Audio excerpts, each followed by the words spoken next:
Hey, welcome to my video on how to get your new Avalon started in mining.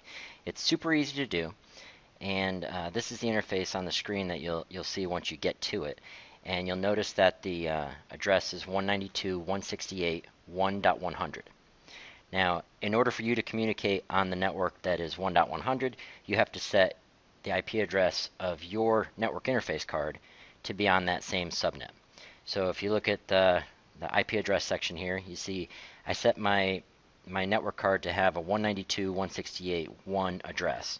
And you could choose anything other than 100, so I chose 200. Make sure to put the subnet mask in, and then hit OK. And that network interface card that's configured with the 1.200, plug that cable directly into your Avalon miner, and then surf to 192.168.1.100, and you'll see the following interface. The password is CBT123, and I'll show you real quick how to change that password. So this is the interface you see when you first log in. Click on System, and then click on Administration, and the first thing you're going to want to do is put in your own password. Okay, so now you've got your own password in. You've got to get it connected to the network. So you click on Network up at the top,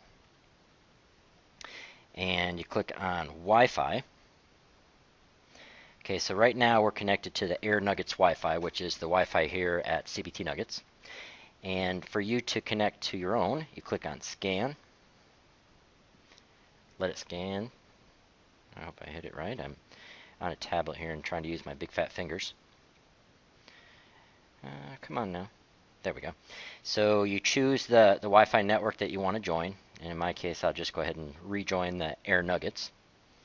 You put in your super secret password, and then you hit Submit. Now this is a really critical step here.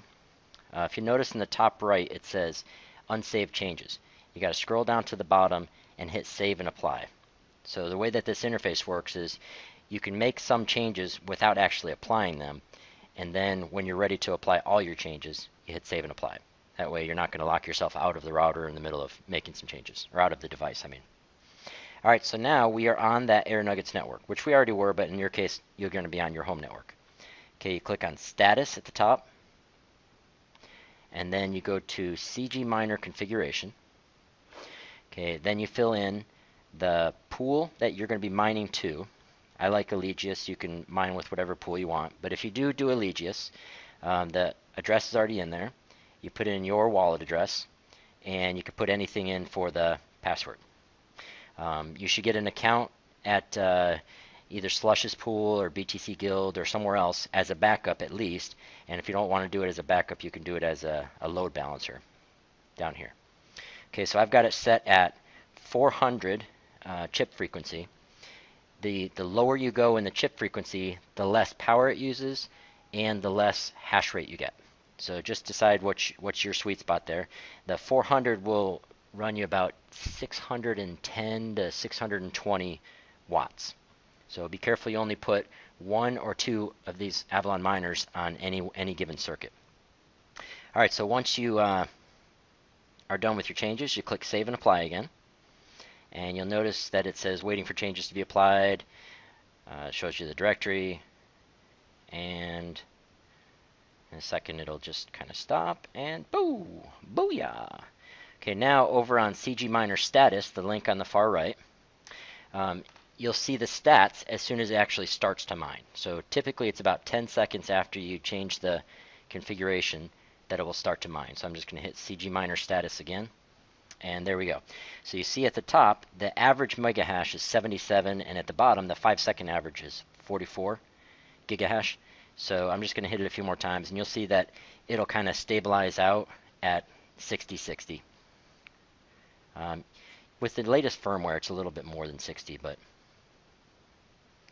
you see my 5-second is 68, and my average overall is 71, 69, 66. So you can see the elapsed time that it's been up.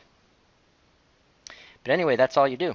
So you've changed your password, you join the Wi-Fi, and you put your own wallet address in, and you are mining. Just make sure that you keep the miner cool. The air goes one way, so make sure that the hot air is vented somewhere where the hot air can go. You don't want to vent the hot air against the wall and back into itself, or it'll overheat. And have fun. Oh, one last thing.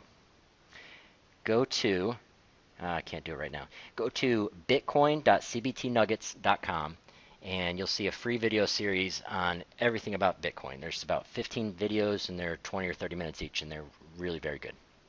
All right, thank you again for your purchase.